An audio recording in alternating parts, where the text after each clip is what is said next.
Friends, कैसे हैं आप लोग।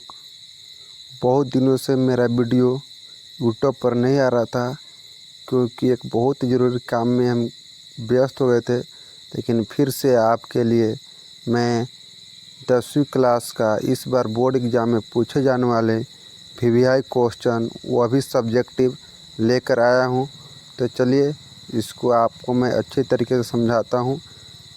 ध्यान से लिख लीजिएगा वीडियो को रोक कर, ताकि यह आपको काम आ सके। यह आपके परीक्षा का दृष्टिकोण से महत्वपूर्ण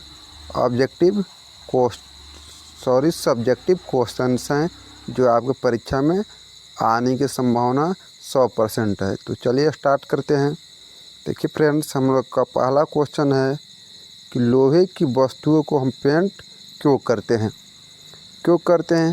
तो ये याद रखिएगा कि पेंट करने से लोहे के पदार्थ का ऊपरी भाग छुप जाता है और वह वायु के साथ सीधे संपर्क में नहीं आता, जिसके कारण उसमें जंग नहीं लगता है। इसलिए पेंट करने से हम लोहे को उस पदार्थ को जंग लेने से बचा सकते हैं। तो इसीलिए हम क्या करते हैं, लोहे की वस्तुओं को पेंट किया जाता है। ठीक है, चलिए हमारा अगला क्वेश्चन हो गया। देखिए दूसरा क्वेश्चन है कि आपका तेल एवं वसायुक्त खाद्य पदार्थों को नाइट्रोजन से प्रभावित क्यों किया जाता है। ठीक है, इसका आंसर, तेल एवं वसायुक्त खाद्य पदार्थ को वायुरोधी बर्तन में रखने से उपचयन की गति क्या हो जाती है, तो धीमी हो जाती है। तेल एवं वसायुक्त पदार्थ को नाइट्रोजन से भी इसलिए युक्त किया जाता है ताकि उनमें उपचयन ना हो और आपका खाद्य पदार्थ सुरक्षित रह सके। ठीक है, अगला आपका क्वेश्चन हो गया। यह क्वेश्चन कह रहा है कि कॉपर सल्फेट के विलयन में लोहे के एक टुकड़ा डाल देने पर विलयन का रंग क्यों बदल जाता है। बार बार यह क्वेश्चन आता है, याद रखिएगा कि जब लोहे की किल को कॉपर सल्फेट के विलयन में डुबाया जाता है तो वह भूरे रंग का हो जाता है। ठीक है, लोहा कॉपर सल्फेट के घोल में से कॉपर को विस्थापित कर देता है। इसलिए हमारा क्या होता है, तो कॉपर सल्फेट का जो हमारा विलयन है उसमें हम लोहा का टुकड़ा को डालने से उसका रंग बदल जाता है। ओके, चलिए अगला क्वेश्चन देखिए, बहुत महत्वपूर्ण क्वेश्चन है आपका। क्वेश्चन यह उत्प्रेरक क्या है। ठीक है, यह आपका क्वेश्चन है कि उत्प्रेरक से आप क्या समझते हैं। इसका आंसर क्या होगा, ऐसे पदार्थ जो स्वयं रासायनिक अभिक्रिया में भाग नहीं लेते हैं लेकिन अभिक्रिया के वेग को बढ़ाते या घटाते हैं, उसे क्या कहते हैं, उसे ही उत्प्रेरक कहते हैं। जैसे कि Fe हो गया, उत्प्रेरक की उपस्थिति में बेंजीन के हाइड्रोजन परमाणु का क्लोरीन परमाणु द्वारा प्रतिस्थापन, जो कि यहाँ पर एक उदाहरण देकर आपको बता दिया गया है। तो इस तरह यह भी आपको बहुत महत्वपूर्ण क्वेश्चन है, इसको भी आप याद रखिएगा। हमारा अगला क्वेश्चन हो गया, देखिए यह भी बहुत भी क्वेश्चन है। कह रहा है यह क्वेश्चन कि वायु में जलाने से पहले मैग्नीशियम रिबन को साफ क्यों किया जाता है। देखिए अब इसका आंसर समझिए कि यदि मैग्नीशियम रिबन नम वायु के संपर्क में रहता है तो इस पर सफ़ेद रंग की मैग्नीशियम ऑक्साइड की क्या होती है, तो परत जम जाती है। ठीक है, यह परत मैग्नीशियम के जलने में अवरोध पैदा करती है। इसलिए मैग्नीशियम रिबन को पहले क्या किया जाता है, तो रेग मार्ग से साफ किया जाता है। ठीक है, अगला क्वेश्चन हो गया। देखिए बार बार परीक्षा में पूछा जाता है आपका क्वेश्चन, प्रतिस्थापन अभिक्रिया क्या है, उदाहरण दे। देखिए तो प्रतिस्थापन अभिक्रिया पूछ रहा है, समझिए ध्यान से।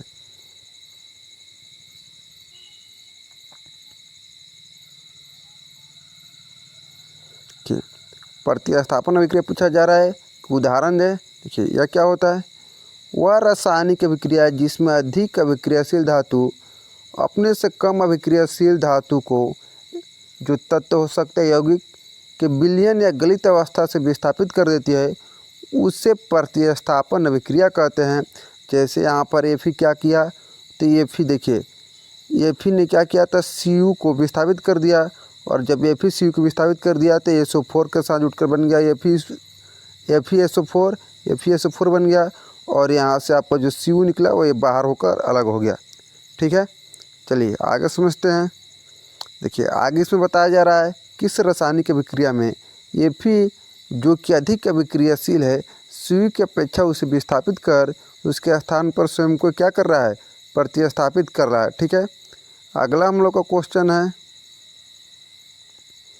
कि यह आपका बहुत ही इम्पोर्टेंट क्वेश्चन, वियोजन अभिक्रिया, जो आपको परीक्षा में बार बार पूछा जाता है कि वियोजन अभिक्रिया से आप क्या समझते हैं। ठीक है, तो वियोजन अभिक्रिया जब एक बड़ा यौगिक टूटकर दो या दो से अधिक यौगिक में परिणत हो जाता है तो ऐसी अभिक्रिया को हम क्या कहते हैं, वियोजन अभिक्रिया कहलाती है। जैसे देख लीजिए एक बड़ा सा यौगिक है और टूटकर इस दो यौगिक में बदल चुका है, तो ऐसी अभिक्रिया क्या कहते हैं, वियोजन अभिक्रिया कहते हैं। ठीक है, अगला आपका क्वेश्चन है, देखिए बार बार एग्जाम में पूछे जाने वाला क्वेश्चन कि संतुलित रासायनिक समीकरण क्या है, रासायनिक समीकरण को संतुलित करना क्यों आवश्यक है। ठीक है, तो इसका आंसर समझिए ध्यान से। संतुलित रासायनिक समीकरण वह समीकरण है जिसमें अभिकारकों और उत्पादों में विभिन्न तत्वों के परमाणुओं की संख्या समान होती है। मतलब कि अभिक्रिया का दोनों ओर परमाणु की संख्या कैसी होनी चाहिए, समान होनी चाहिए। रासायनिक अभिक्रिया में द्रव्यमान के संरक्षण के नियम को संतुष्ट करने के लिए रासायनिक समीकरण को क्या किया जाता है, तो संतुलित किया जाता है। समझे, संतुलित क्यों किया जाता है कि रासायनिक अभिक्रिया में द्रव्यमान के संरक्षण के नियम को संतुष्ट करने के लिए हम उसे संतुलित करते हैं। ठीक है, चलिए हमारा नेक्स्ट क्वेश्चन देखिए, बहुत ही भी आई है, हमेशा आपको परीक्षा में पूछा जाता है कि ऊष्माक्षेपी एवं ऊष्माशोषी अभिक्रिया का अर्थ क्या है। तो क्या होता है ऊष्माक्षेपी अभिक्रिया, क्या है, ऐसी अभिक्रिया है जिनमें ऊष्मा निकलती है ऊष्माक्षेपी अभिक्रिया कहलाती है। जैसे कि मीथेन दहन की अभिक्रिया ऊष्माक्षेपी अभिक्रिया होती है। ऊष्माशोषी अभिक्रिया क्या है, तो ऐसी अभिक्रियाओं को जिनमें ऊष्मा अवशोषित होती है वह ऊष्माशोषी अभिक्रिया कहलाती है। जैसे आपका हो गया बोरियम हाइड्रोक्साइड तथा अमोनियम थाइसनेट की अभिक्रिया। ठीक है, अगला हमारा क्वेश्चन, सभी वीडियो को आप रोक कर ये VBI क्वेश्चन को लिखकर नोट्स ज़रूर बना लीजिएगा, जो आपको परीक्षा में हर हाल में पूछे जा सकते हैं। देखिए यह क्वेश्चन कह रहा है अवक्षेपण अभिक्रिया से आप क्या समझते, उदाहरण देकर समझाइए। ठीक है, तो जब दो विलयनों को मिलाया जाता है और उनकी अभिक्रिया से श्वेत रंग के एक पदार्थ का निर्माण होता है जो जल में अभिलेय है, तो इस अभिलेय पदार्थ को अवक्षेप कहते हैं। और जिस अभिक्रिया में अवक्षेप का निर्माण होता है उसे हम क्या कहते हैं, अवक्षेपण अभिक्रिया कहते हैं।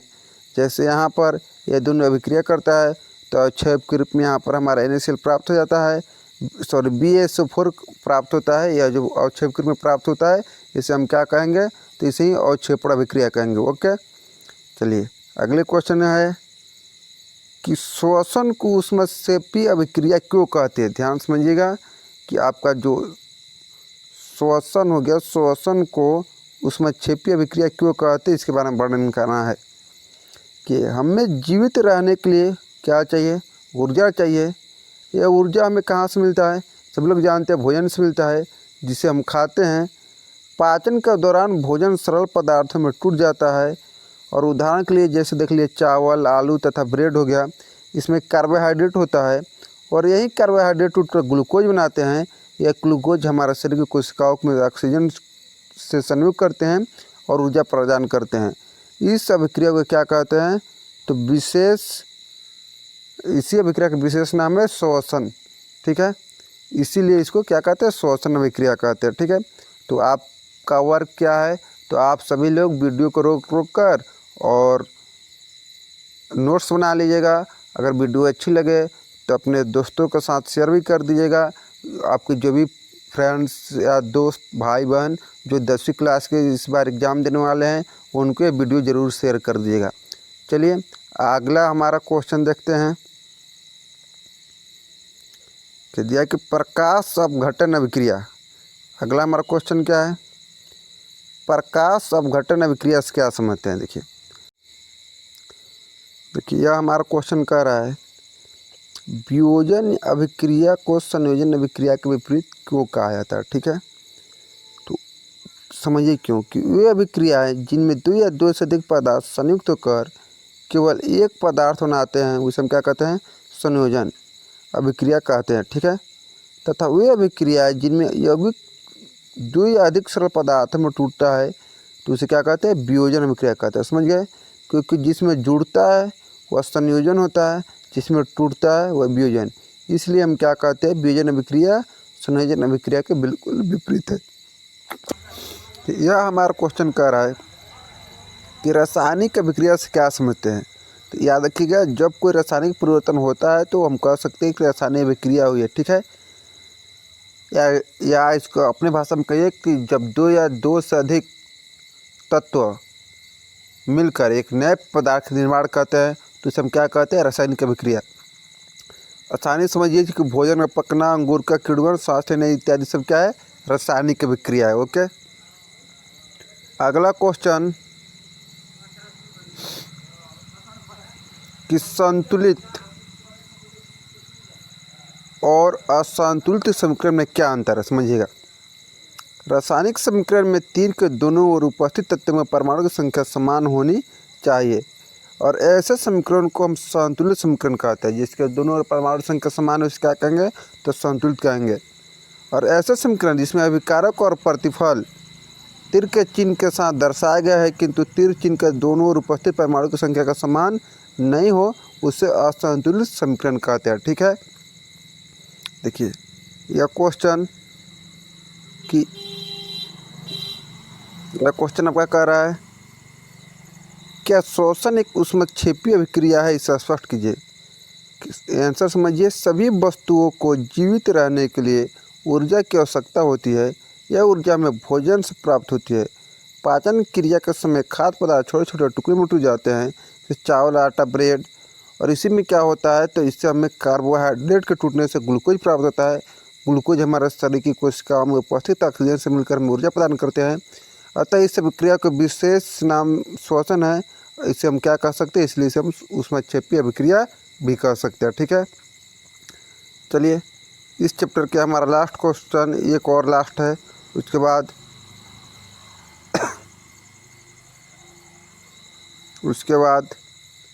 इस चैप्टर का पहला चैप्टर का आपका जितने भी वीवीआई क्वेश्चन है सब खत्म हो जाएंगे। देश संचारण से आप क्या समझते हैं कि आप अपने दैनिक जीवन के प्रभाव को देख सकते हैं। आप जानते हैं कि लोहे की बनी हुई नई वस्तुएं चमकीली होती है। कुछ दिन बाद वायु में छोड़ दिए जाने पर इसकी सतह पर लालिमा युक्त भूरे रंग की परत चढ़ जाती है। इस प्रक्रिया को लोहे पर जंग लगना कहा जाता है। यह अभिक्रिया अन्य धातु के परतों पर भी होती रहती है और उनका रंग बदलता रहता है। जब कोई धातु अपने आसपास अम्ल, आर्द्रता आदि के संपर्क में आती है एवं संक्षारित होती है तब इस प्रक्रिया को क्या कहते हैं, संक्षारण कहते हैं। संक्षारण के कारण लोहे की बनी वस्तुएं खराब हो जाती है। ठीक है, यह हमारा लास्ट क्वेश्चन है। ठीक है, इसके बाद अगले वीडियो में हम लेकर आएंगे आपके लिए इसी तरह बहुत महत्वपूर्ण क्वेश्चन और ऑब्जेक्टिव के साथ सब्जेक्टिव भी।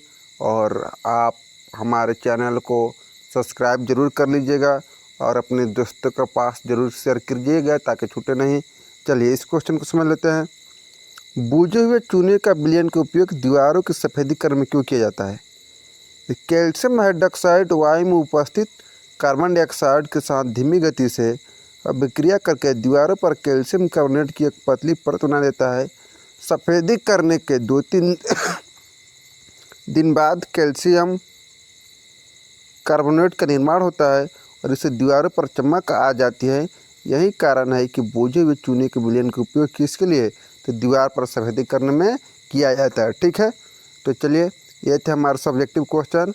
और साइंस के इसी तरह मैं आपके प्रत्येक चैप्टर से वीवीआई क्वेश्चन छाट कर लेकर आऊँगा और आपको पूरा कराऊँगा। इस बार आपकी जो बिहार बोर्ड के 2024 के एग्ज़ाम देने वाले जितने भी स्टूडेंट हैं तो आप सभी लोग हमसे जुड़ जाइए और हमारे चैनल को सब्सक्राइब जरूर कर लीजिए। धन्यवाद प्यारे विद्यार्थियों।